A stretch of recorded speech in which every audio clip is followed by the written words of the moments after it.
का हमारा टॉपिक है पॉपुलेशन।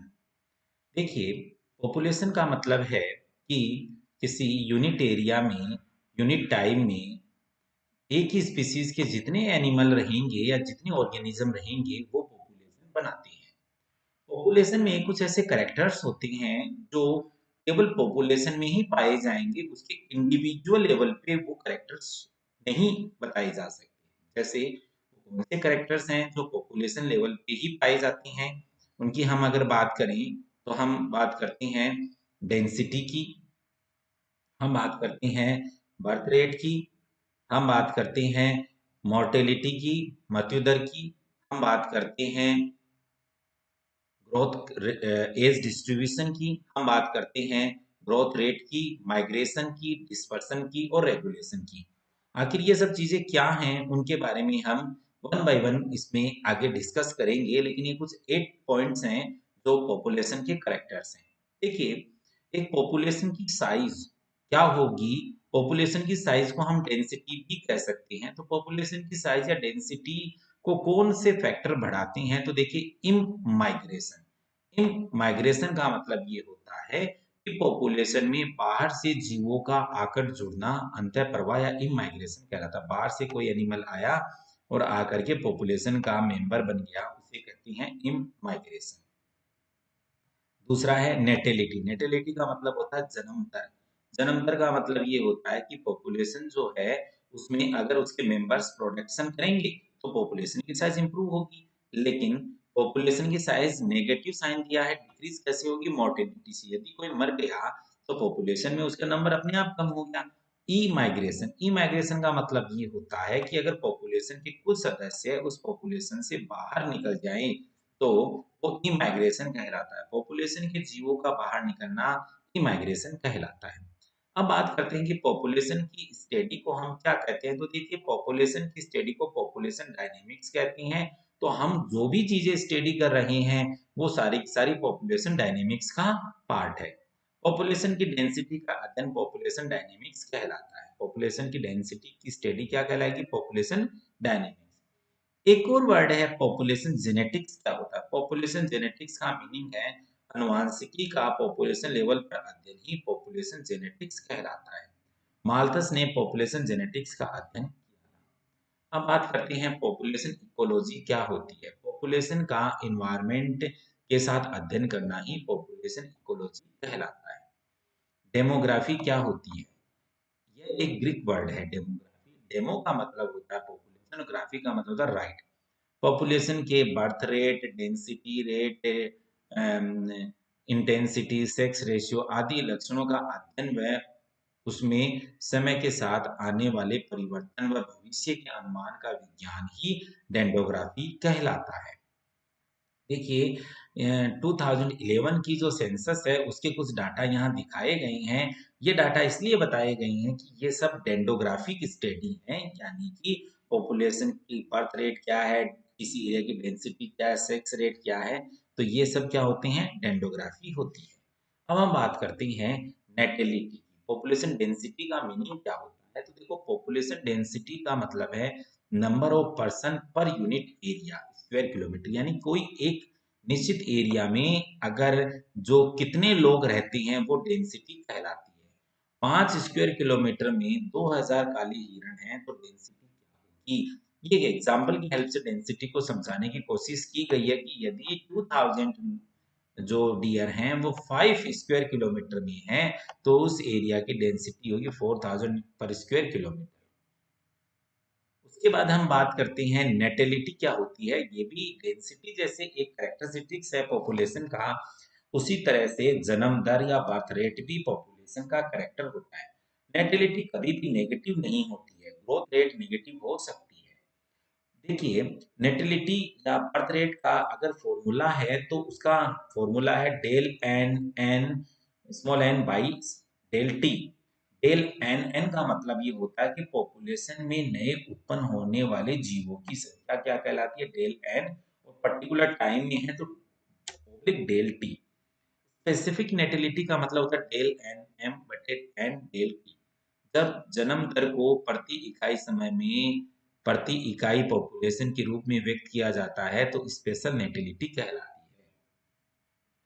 प्रोटोजोआ की स्टार्टिंग संख्या 50 है, इकाई समय के बाद इसकी संख्या 150 हो गई, तो प्रोटोजोआ की बर्थ रेट या नेटिलिटी और स्पेशल नेटिलिटी बताइए। इस तरह के क्वेश्चंस अगर आए तो हम इस फॉर्मूले की हेल्प से सॉल्व करेंगे। तो इसमें बताया गया है कि उसकी पॉपुलेशन 150 से कितनी हो गई, 50 माइनस 50 तो कितना आ गया, 1 आ गया 100। फॉर्मूला है तो ये देखियो, डेल का मतलब था डिफरेंस, तो ये 100 बाई एन, एन कितना है 50 और टाइम कितना 1 ईयर का, तो ये देखिए ये स्पेशल नेटिलिटी उसकी आ गई है 2। अब हम बात करते हैं बर्थ रेट क्या होती है। तो देखिए बर्थ रेट जो होती है वो प्रति वर्ष जन्म की संख्या बटे अनुमानित मध्य वर्ष की जनसंख्या। क्रूड बर्थ रेट क्या होती है, प्रति वर्ष जन्म की संख्या बटे अनुमानित मध्य वर्ष की जनसंख्या बाई 1000 की होती है क्रूड बर्थ रेट। प्रति वर्ष 1000 जनसंख्या पर बर्थ रेट को क्रूड बर्थ रेट कहते हैं। तो ये आपको याद रखना है कि जो बर्थ रेट निकाली जाती है वो पर 1000 निकाली जाती है। इंडिया की जो क्रूड बर्थ रेट है वो अप्रोक्सीमेट 24 बर्थ है पर 1000 के ऊपर। अब हम बात करते हैं मोर्टेलिटी रेट क्या होती है। तो मोर्टेलिटी रेट का मतलब ये होता है कि प्रति वर्ष मृत्यु की संख्या बट्टे अनुमानित मध्य वर्ष की जनसंख्या मोर्टेलिटी रेट होती है। क्रूड मोर्टेलिटी रेट क्या होती है, मोर्टेलिटी रेट को यदि हम 1000 के रेस्पेक्ट में देखें तो वो क्रूड मोर्टेलिटी रेट होती है। इंडिया में मोर्टेलिटी रेट 1000 के ऊपर 8 है। पॉपुलेशन ग्रोथ क्या होगी, तो देखो अगर जो क्रूड बर्थ रेट होगी और उसमें से क्रूड मोर्टेलिटी रेट को माइनस कर दिया जाए, यानी अगर एक 1000 में 24 बर्थ है और 8 डेथ है तो टोटल पॉपुलेशन कितनी इंक्रीज हुई, 16।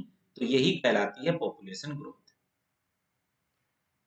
जनसंख्या को नियंत्रित करने का सही तरीका जन्म दर को कम करके किया जा सकता है, यानी अगर हम बर्थ रेट को कम करेंगे तो ही पॉपुलेशन जो होगी वो कम होगी। एक क्वेश्चन है और उसमें यह है कि 2000 नहीं, एक पॉइंट है कि इसे हम कहते हैं विभाजक वर्ष कहा जाता है पॉपुलेशन के पॉइंट ऑफ व्यू से 1921 को, क्योंकि उस समय क्रूड बर्थ रेट 49.7 थी और क्रूड मोर्टेलिटी रेट जो थी वो 47.9 थी। इसलिए जो जो पॉपुलेशन था वो 1000 के ऊपर ओनली 2% का ही इंक्रीज था।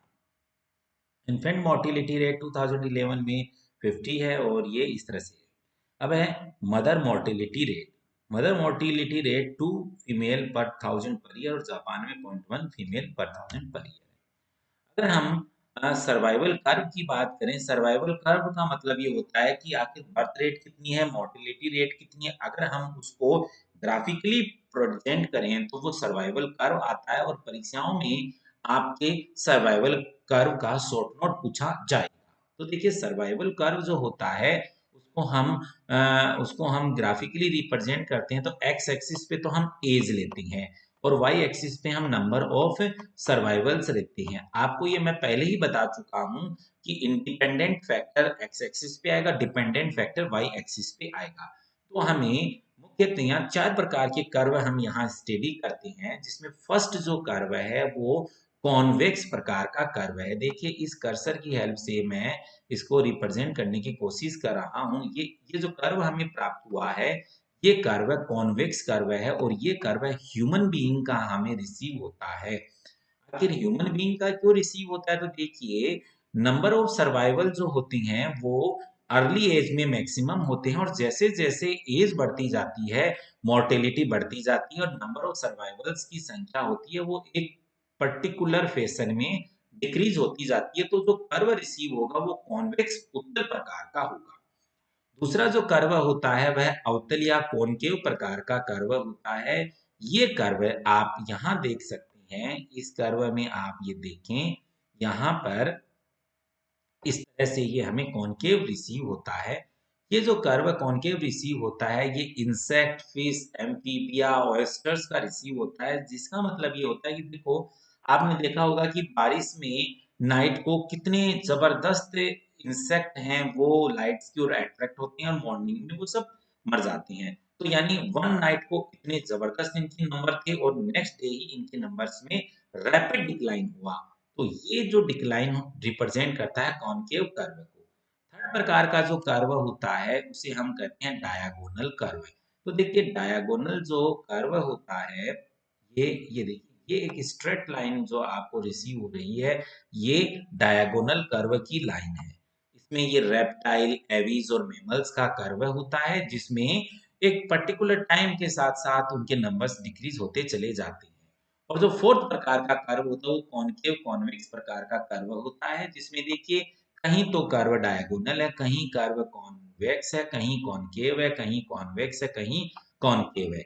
ये जो फोर्थ प्रकार का कर्व है, ये परीक्षाओं में कई बार पूछा गया है, ये बटरफ्लाई के अंदर पाया जाता है। अब हम ग्राफिकल प्रेजेंटेशन में एक्स एक्सिस पर इंडिपेंडेंट, ये मैं बता ही चुका हूँ आपको, वाई एक्सिस पर डिपेंडेंट वेरिएबल आता है। जीवों की मृत्यु दर अर्ली एज में कम होती है और लेट एज में अत्यधिक होती है, ऐसा कर्व कॉन्वेक्स कर्व होता है। तो आपसे ये पूछा जाता है कॉन्वेक्स कर्व किसकी स्पेशलिटी होती है? ह्यूमन बीइंग की। अर्ली एज में मोर्टेलिटी कम, लेट एज में मोर्टेलिटी अधिक। दूसरा कर्व होता है कॉनकेव कर्व होता है। इसमें जीवों की मृत्यु दर अर्ली एज में तेज होती है और लेट एज में वो कांस्टेंट हो जाती है। तो देखो ये रैपिड डेथ के बाद और ये कांस्टेंट हो गई है, ये पाया जाता है फिश, एम्फीबिया और कोएस्टर में। तीसरा डायगोनल कर्व होता है, उसमें कांस्टेंट लाइन आती है, जो पाया जाता है रेप्टाइल्स, एविस और मैमल्स में। कॉन्वेक्स कॉनकेव कर्व में मोर्टेलिटी रेट जो होती है वो एज के साथ चेंज होती रहती है। इस तरह से इस ये जो हमें कर्व रिसीव होता है, इस कर्व को हम सर्वाइवल कर्व कहते हैं।